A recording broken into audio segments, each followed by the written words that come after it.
America, we got to get back to doing what's expected of us as free citizens in this democracy. That means being tolerant, being respectful, staying informed, and being engaged. I'm former Congressman Joe Walsh. Follow me here and join the millions of Americans who are renewing their social contract with each other. The social contract, it's on us.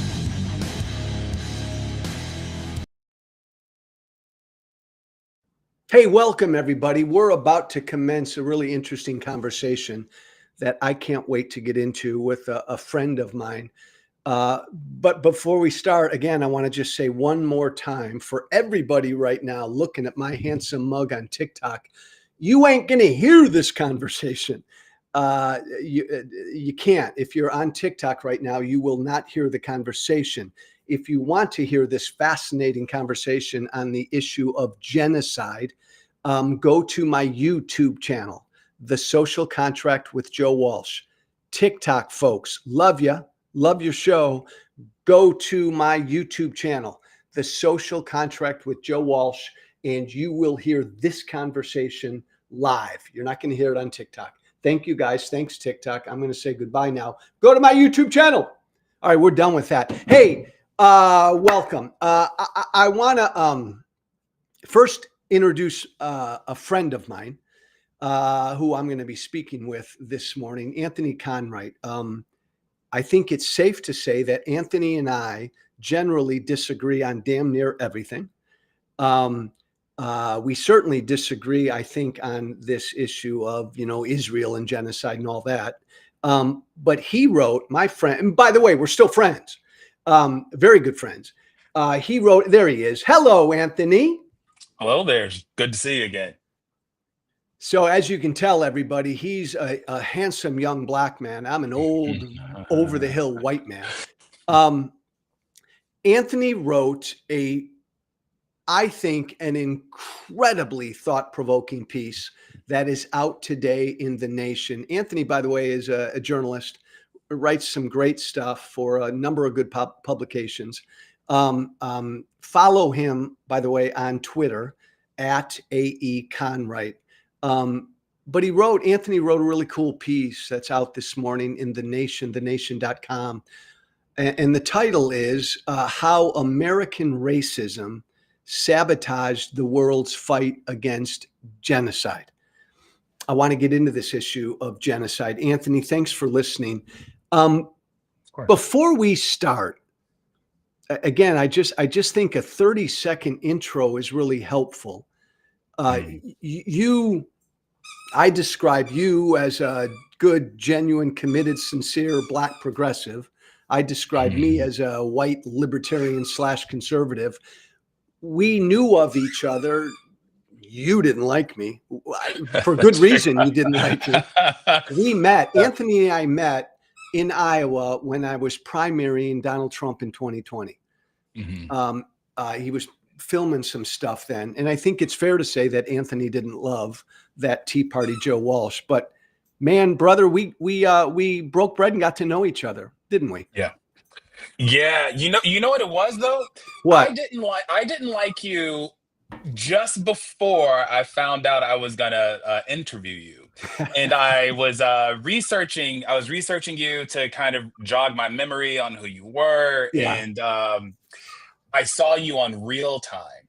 And I saw there was a moment where you were talking about your Tea Party days and all of that, and you had this look of kind of shame about your behavior back then.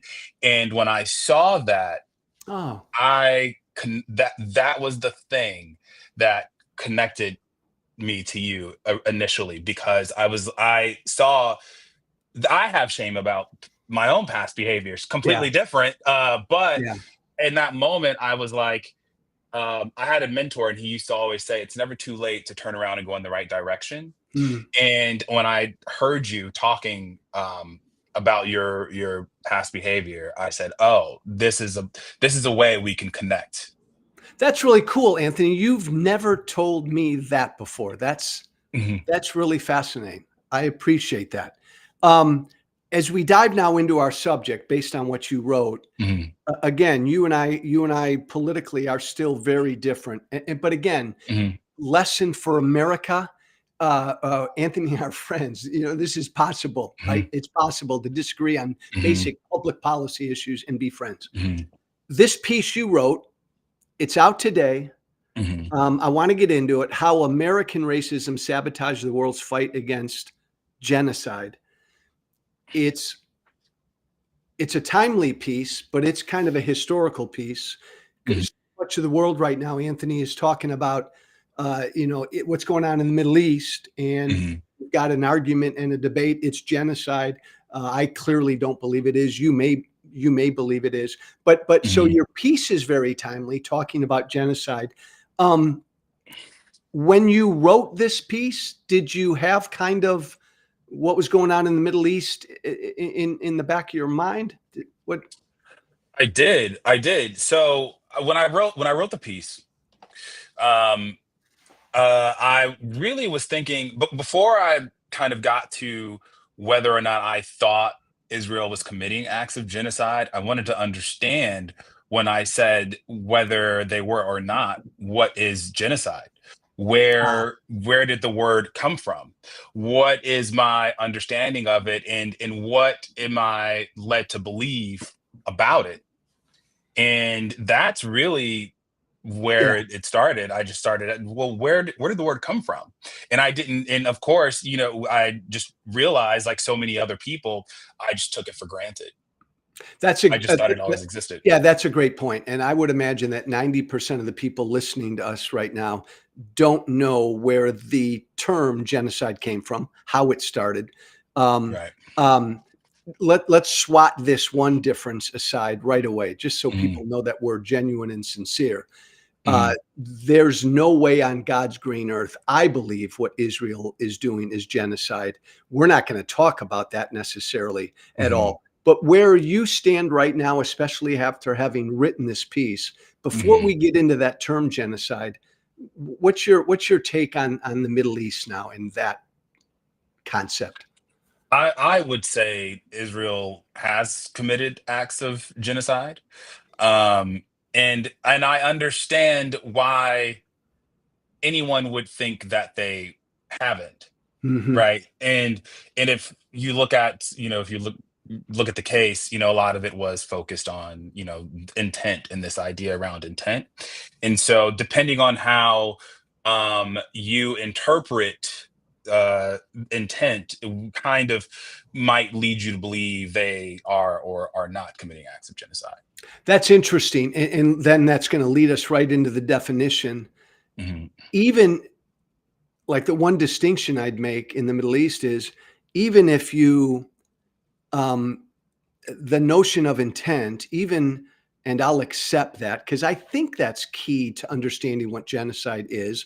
Though in your Hmm. piece, Anthony, you make an argument for you can commit genocide without having intent. But that word Hmm. intent that we'll get into, even if I agreed with you on that, my distinction with Israel would be right now. This is why, to me, it's not genocide.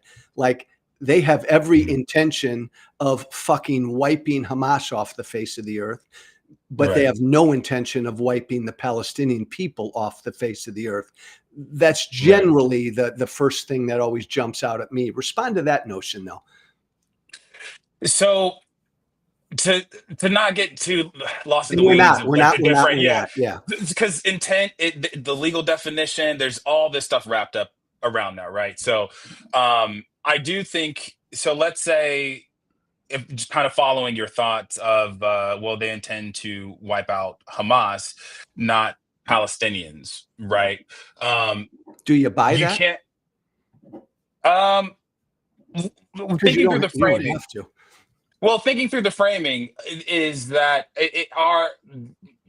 are there Palestinians that are members of Hamas? And if you are Palestinian and a member of Hamas, do you stop becoming Palestinian? Do you see what I'm saying? Hmm. Like that's a, Hmm. so you can have the intention to, wipe out Hamas. However, if you in execution of that intent are killing tens of thousands of Palestinians, then you kind of have to reckon. You kind of have to say, well, I'm not intending to kill innocent Palestinians, but I am. Where And so, where you come Mhm, from, Anthony, politically, my mhm, last question on Israel, then we're mhm, gonna get into the topic. mhm, Um, when I say, like, I think we should wipe Hamas off the face of the earth, when you respond, do you like, is that a good thing, a bad thing? I know you think probably I'm gonna believe you believe Hamas is, mhm. obviously, there's terrorism there. Right, Is right. it a good thing to get rid of them?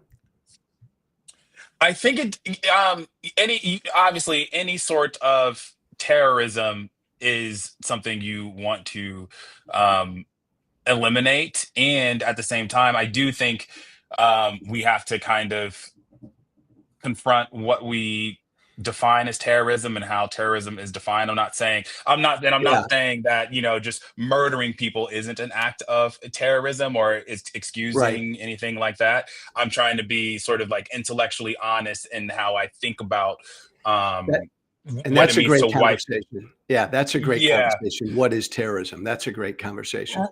Right, because like, what does it mean to wipe out Hamas? Is it 100 people? Does it mean you kill 100,000 people, or is it an idea?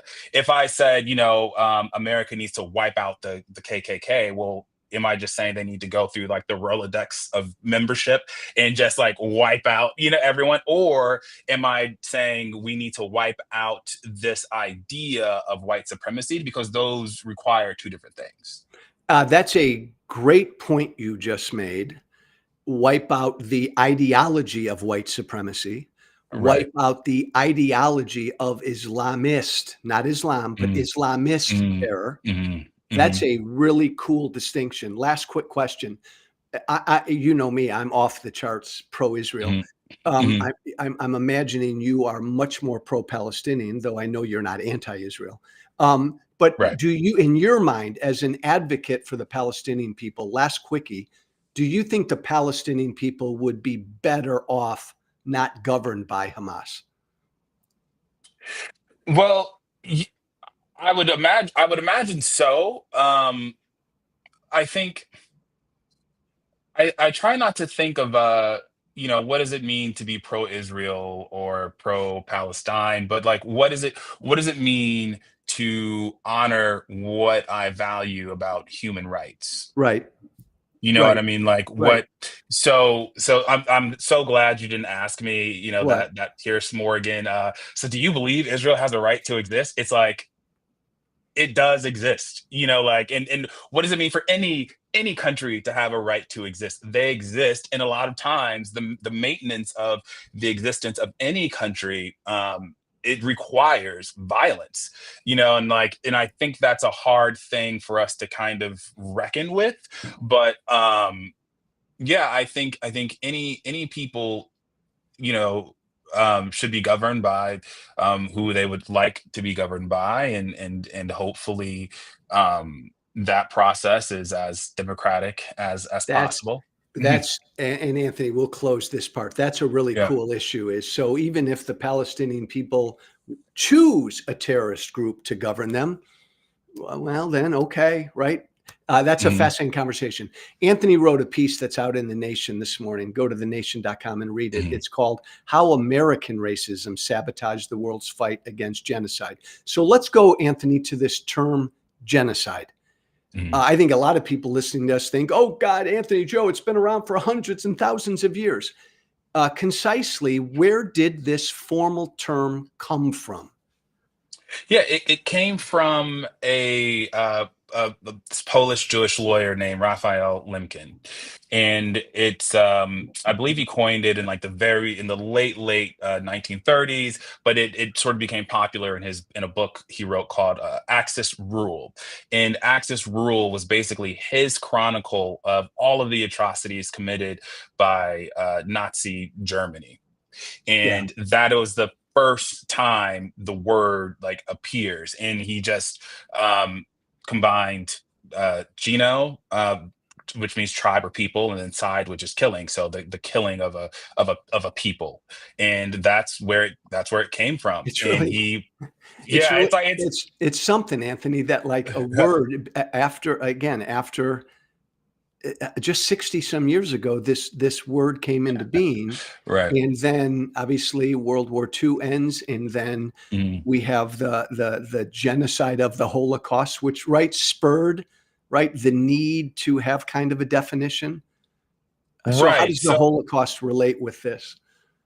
yeah. So essentially, how do you charge somebody with a crime that doesn't exist, right? So there were things like, barbarism, vandalism that existed, but there wasn't a word that encompassed the totality of what Hitler's regime did.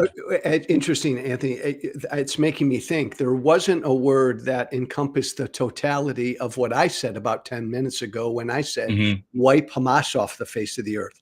Clearly, the Nazis and Hitler were trying to wipe Jews off the face of the earth. We need, what is this? We need a term to describe this. Go ahead.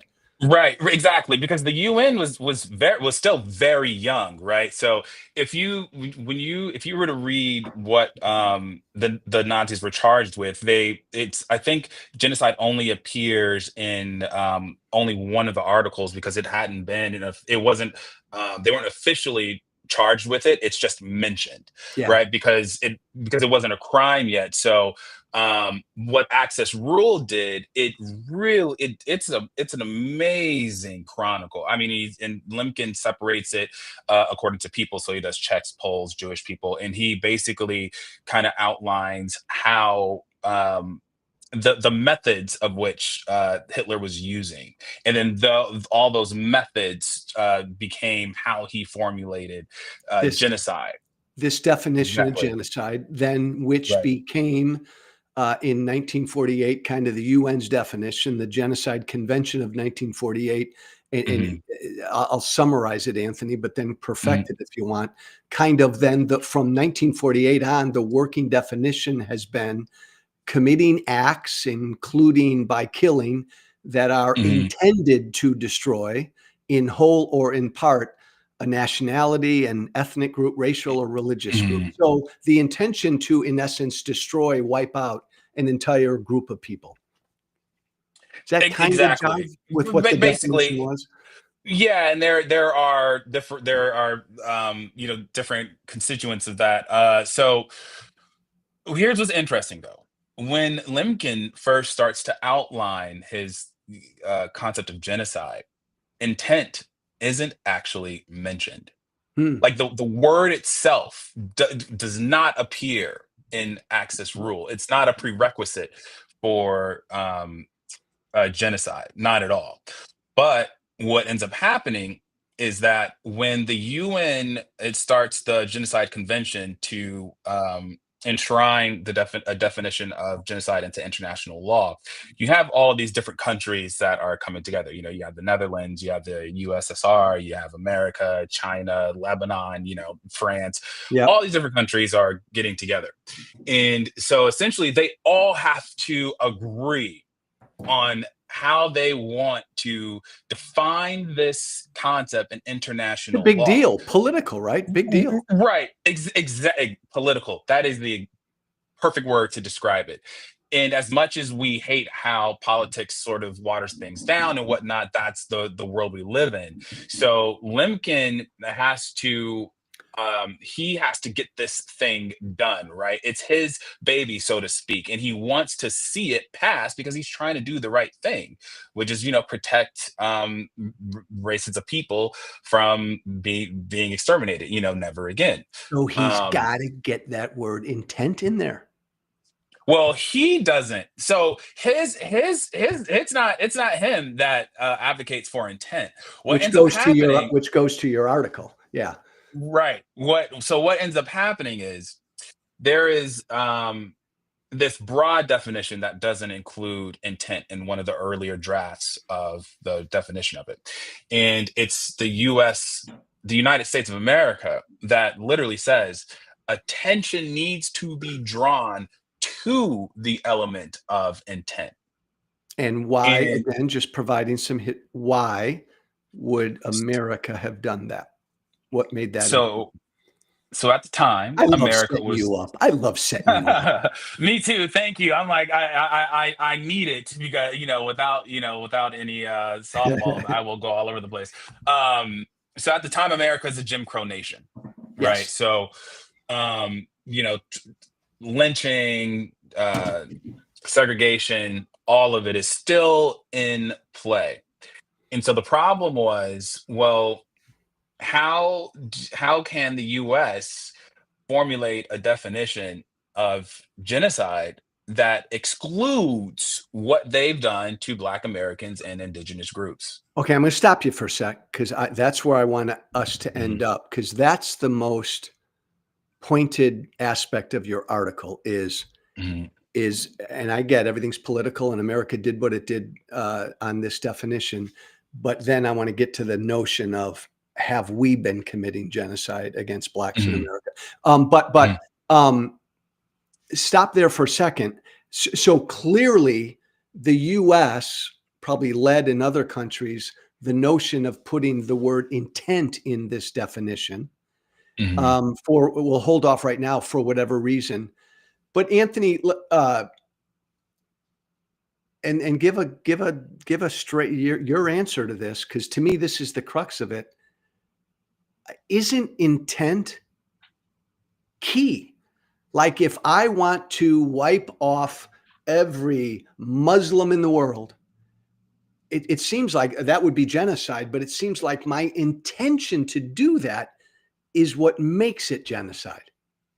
Respond to that. So that was actually the debate the different countries were Mm, having, right? And so you had the Netherlands respond to the sort of American idea that intent needs to be central by saying, well, yeah, sure, intent does matter. However, how do we protect groups against what they call camouflaged genocide? And there were other countries that kind of disagreed with this American idea of intent because, well, you can just wipe out people and say, well, I didn't mean to, I didn't intend to. But even for Lemkin, well, genocide results in the act, right? So, like, whether or not you intend to, it happened. And so I would say, um, I personally would say it intent on this scale uh doesn't matter. In your mind, Anthony, Mhm, after writing this piece and doing all this mhm, research, is it mhm. possible to commit genocide without intent? I don't think so. I can't. I don't know how, for example, one of the constitutes is forcibly transferring children of one group to another group. You can't really do that unintentionally, right? So, So so then uh, uh, what is what's the basis behind something called camouflage genocide? I mean, I think I heard you right. I certainly mhm, agree that. And what's so interesting here, Anthony, this is why I love your piece. So there are crimes, then there are hate crimes, and now we need a definition for something even more serious than a hate crime, which is right. what genocide. And by the way, you and I could have a fascinating conversation on hate crimes, because We probably agree, actually. okay, I have a problem with the whole concept of a hate crime, but we'll Me get too. in Mhm. another conversation. But Yeah. then, so genocide is like the most powerful. It can't, is camouflaged genocide anything? Yeah, it's kind of it's essentially what we're dealing with right now. We're literally on the frontier of observing a camouflage genocide, in the sense Ah, that if you say, well, I'm not intending to commit acts of genocide, I didn't intend to kill members of the group, it just happened as a result of, war, basically. are you I saying, didn't. and you're pointing to the Middle East right now as you think about that? I mean, not just Okay. the Middle East per se, but just kind of how we try to confront the violence of war by doing it as humanely as possible, Yeah. which is like it's a weird it's kind of like a weird way to sort of make something violent as peaceful as it can be. But yeah, I think the Netherlands and other countries, when you read, and all of this is available, like you can just read Yeah. the debates online. All there are countries that said, look, yeah, intent matters to a degree, but after a race is exterminated, then well, what does the intent matter? Because they're dead. I don't think we would say whether or not Hitler, it meant or intended to exterminate Jewish people. The fact is, he did. So it's I think intent is more of a shield in the way that it was even presented during the debates, more so than um, a Yeah. preventative measure. Yeah, and I guess the one of the real important points everybody listening to us needs to understand. So Mhm. they're in the 30s and 40s. They're fighting over defining this thing, genocide. America is leading the Mhm. charge to try to get that notion of intent in Mhm. there. To as Mhm. Anthony, I think makes the case clearly in his article to make sure that Jim Crow and some of the things that America has done against blacks in America is not at all thrown into this notion of genocide. So then the definition Mhm. then comes out and it includes intent as of 1948. So Mhm. that's our definition, the intent to wipe off an entire whatever group. Are you, Mhm. before we transition, are you generally comfortable with that notion now that for 60 some odd years, the concept of intent is there? You have to have intent to wipe Jews or Muslims off I, the face I of I the earth. I don't. I don't. No, I'm not very comfortable with it, especially knowing just where it Ah, came from. So we can all disagree about whether or not Israel is committing an act of genocide because they are saying there's an absence of intent. We can disagree about that, but what we cannot disagree on is the fact that the U.S. purposefully put that in to there protect themselves. and to protect themselves, exactly. And they say it, so for people probably don't know this, but we have a federal law. The United States has a federal law against genocide, and the reason why we do have that law is so we can be a party of the Genocide Convention. So countries can't be a party of the Genocide Convention unless they have a law against genocide in their own country. So like you said, if it becomes enshrined in international law in the 40s, well, how come we didn't have a federal law against genocide until 1988? Right. Well, that. So this is part of why I love you, my young, Mhm. idealistic, Mhm. naive, black, progressive friend. You, and Mhm. hit me over the head if you disagree, and you sunk your teeth into this piece, and everybody should read this piece in The Nation. It's out today, thenation.com, how American racism Mhm. sabotaged the world's fight against genocide. You Mhm. are so good and idealistic that you can't get past the fact that even if you agree intent is an important piece of genocide, the way it was formed and what America did was kind of underhanded and too ugly and political. To which I always say, Anthony, and look at the fucking founding of this country, right? This great experiment in Right, democracy. right, Look at how right, fucking political that was. right. But that's interesting. Like, because it was political and we were protecting our own ass when we came up with this definition, that still bothers you, doesn't it? Yeah, so because the warning that the Netherlands gave ended up actually being correct, right? So the the definition itself hasn't actually prevented genocide, and the UN has been notoriously behind on preventing genocides UN from happening. sucks. But yeah, and now you know what? You The know what's so funny UN about that? sucks. Go ahead. Well, yeah, but and you know what? There were civil rights groups who had issues with the formulation of the UN because they were worried that it actually wouldn't protect groups in danger. And that came to fruition. And so if we had these warnings in the 40s and they were ignored because of Americans, imperialist interest and, quite frankly, like racist, preserving, a racist empire, then we have to say, well, now, sure, there is a law in the books, but is it possible to change this law for the betterment of humanity? And I would say, well, yeah. You say that we should have heeded the Netherlands warnings because 60, 70 some odd years later, there have been examples of genocide around the world, and we Mhm, haven't done enough about it. And because of this issue of intent, there has been examples, you would argue, but correct me if I'm wrong, because this mhm, word of intent was put in there, which I think is vital, you would say there's been mhm, camouflage genocide examples of that's happened in the last 60 some years.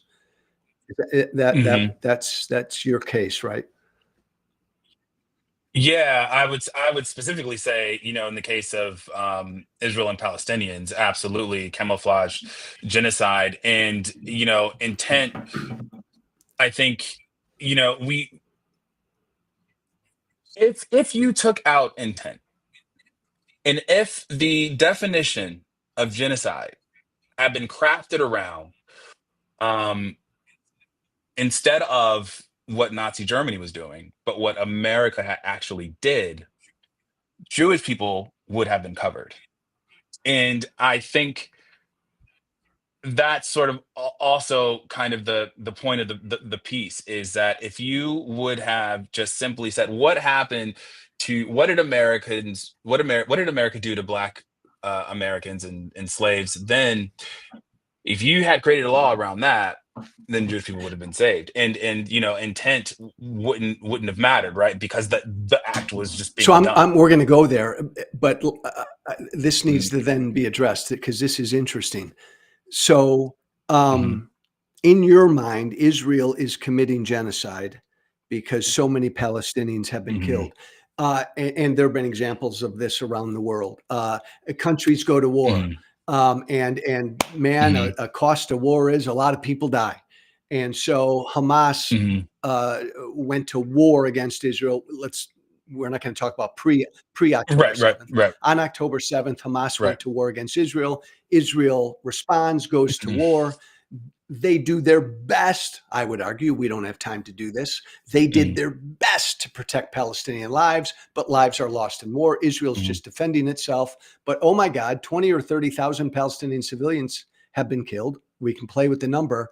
In your mind, just that result alone, even if Israel did everything they could to go after Hamas and not kill Palestinians, just the number alone in your mind, like that makes it genocide because so many have been killed. Well, I mean, you would certainly have to ask, how do you manage to kill tens of thousands of But people what it, oh, unintentionally? You know what I mean? actually, that's really interesting, Anthony. So, and again, just a short answer. Mhm. Do you believe privately Israel's intention is as well to wipe out as many Palestinian people as they can? Do you believe that's part of their intent? Don't you? And by the way, don't you I be a politician. Answer this. No, no, no. Yeah, no, I think well, I would Because I don't, say but go ahead.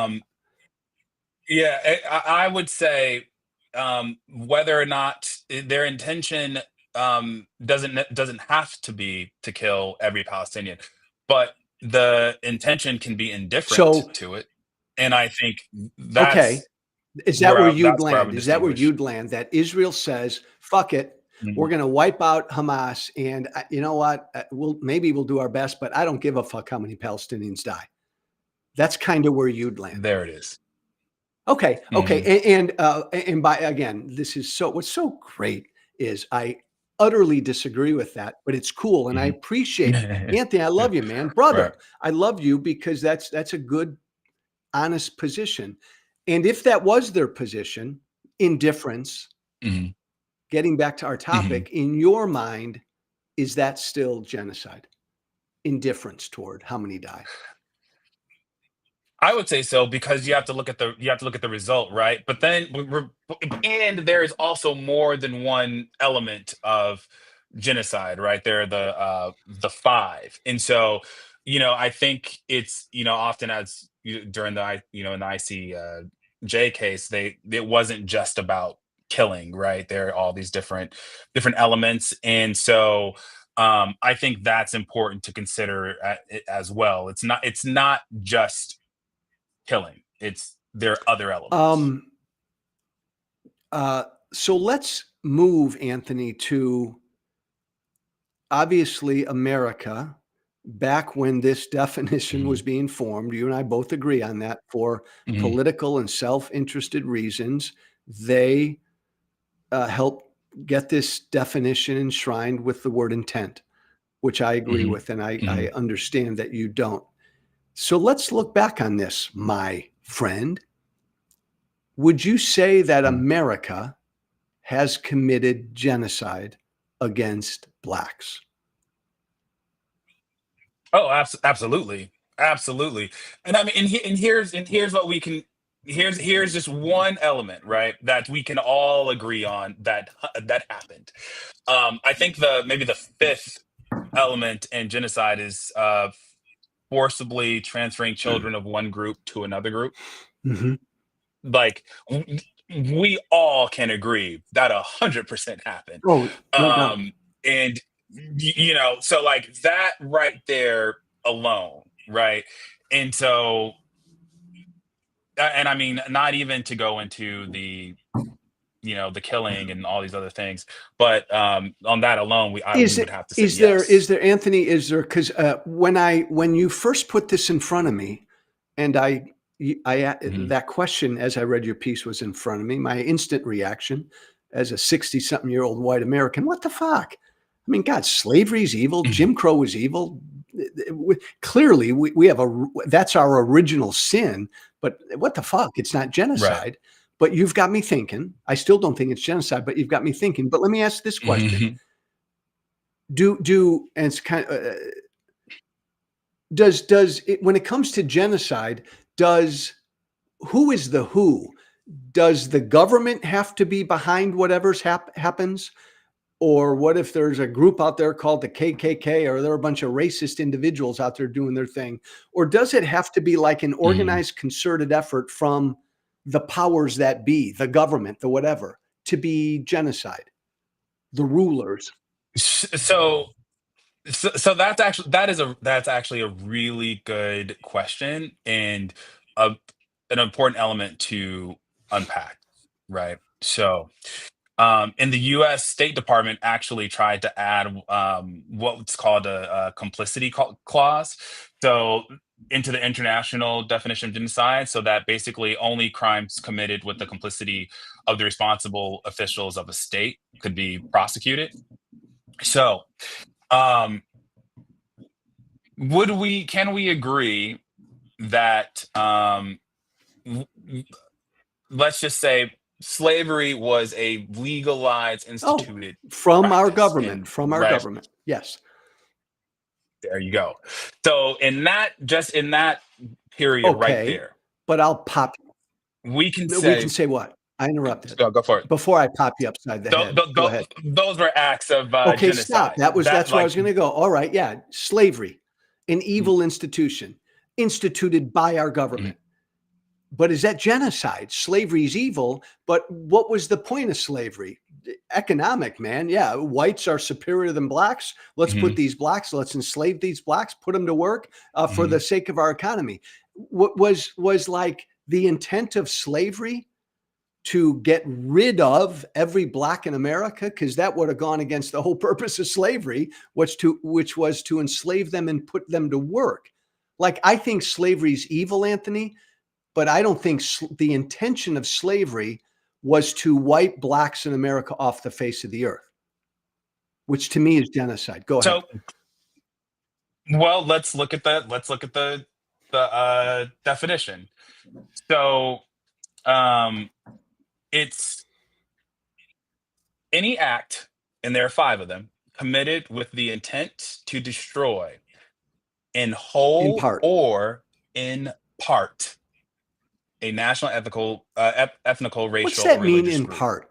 Because I think most people, Anthony, think in whole. I want to get rid of Hamas. I want to wipe out Christians. What's the in part mean, you think? So that again, great question. So in part, there isn't like a number, a Yeah. specific number, right? But it's in there to make the point that it doesn't have to be the whole population, which is why it distinguishes whole or in part. But if the goal Mm, of genocide, which I agree with, is I don't agree with genocide, but I agree with the yeah, definition, the goal of the right. definition is I want the elimination of Jews. I want the elimination of the Tutsis. I want the elimination Hmm. of the Hmm. Yazidis, the Muslim Uyghurs in Hmm. China. Hmm. I want that whole ethnicity, nationality, religious group gone. Hmm. To me, there's no part to that. I just want certain blacks gone. Hmm. Well, it's just saying, right. So in part means it doesn't mean the whole group. So it doesn't genocide doesn't you don't in order for it to be an act of genocide, it doesn't have to be the whole group. It can be in whole or in Yeah, but part. So it can be part of the group or whole. You see what I mean? Like it doesn't have to be the entire population. It could be half, it could be a tenth, it could so be a in your quarter. mind, what Mhm. part of blacks in America did slavery want to eliminate? Well, I mean, there were anyone you could say, any enslaved person who wanted their actual rights, who didn't want to be a slave. It could be, it could be ones that they felt weren't Okay, working hard stop, enough, stop, stop. or This is why I love these conversations, because you just fucking went a mhm, light bulb mhm, go off in my head. Well, that's mhm, interesting. So back in the day, every slave who wanted to be free, nope, can't have that. America said, if we have to, we'll wipe them out.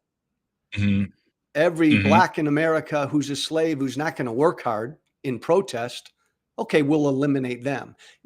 That's your definition of like partial genocide. Right, right. It does exactly. It doesn't. And it doesn't have to be.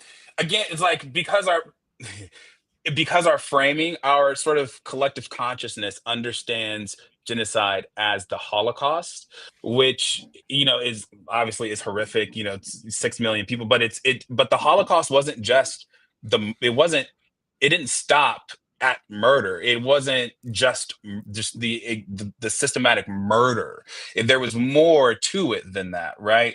And so that's why in the definition, it's killing members of the group, causing serious bodily or mental harm, deliberately inflicting on the group's conditions of life calculated to bring about its physical destruction, and then in whole or in part, imposing measures intended to prevent births within the group and Yeah. forcibly transferring children of the group to another group. So it could be any of those things. So it'd be hard to know what happened in American history and say, well, America didn't commit an act of genocide. Now you might want to say, okay, they did, but I don't think they should be charged. Like but just knowing the facts on the ground, it's hard to say that America didn't engage in I any of those things. that's you've really brought the whole notion of a part. You brought up a really interesting thing here. I still, if some reflexively, not reflexively anymore, because I've listened to you for 45 Mhm. minutes. To me, though, again, genocide, whether in whole or part, is to eliminate certain people based on their nationality, their ethnicity, their religion. And I think most of our examples are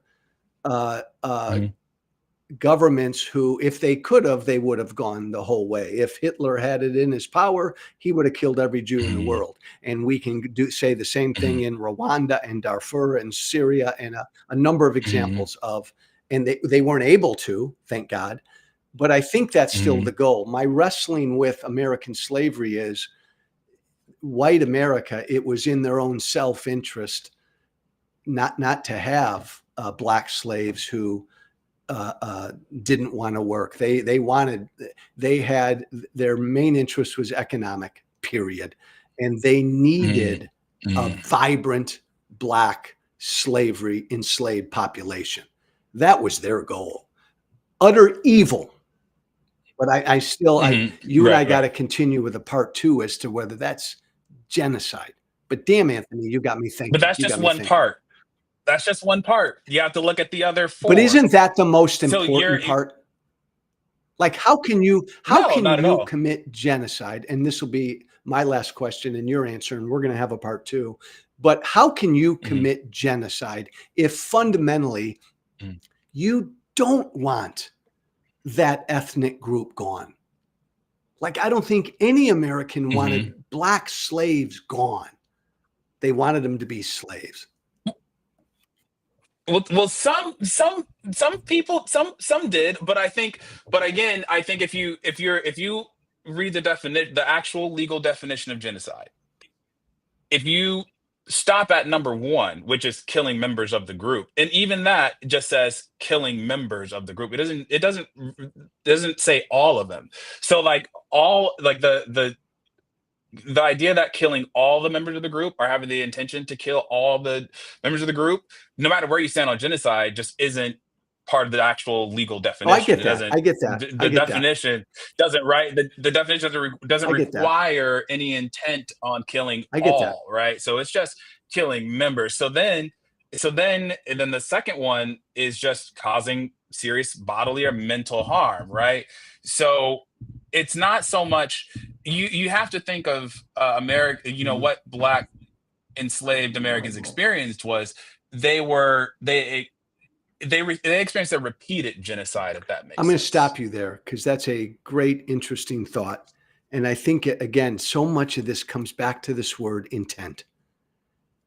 Everybody listening, and Anthony and I will have a part 2 because this is a great, important subject.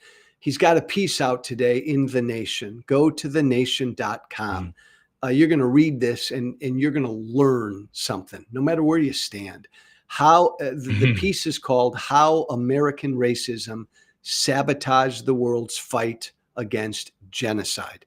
Get yourself smart, get informed. Go read this piece by Anthony. Follow him on Twitter at AE Conwright, CONWRIGHT.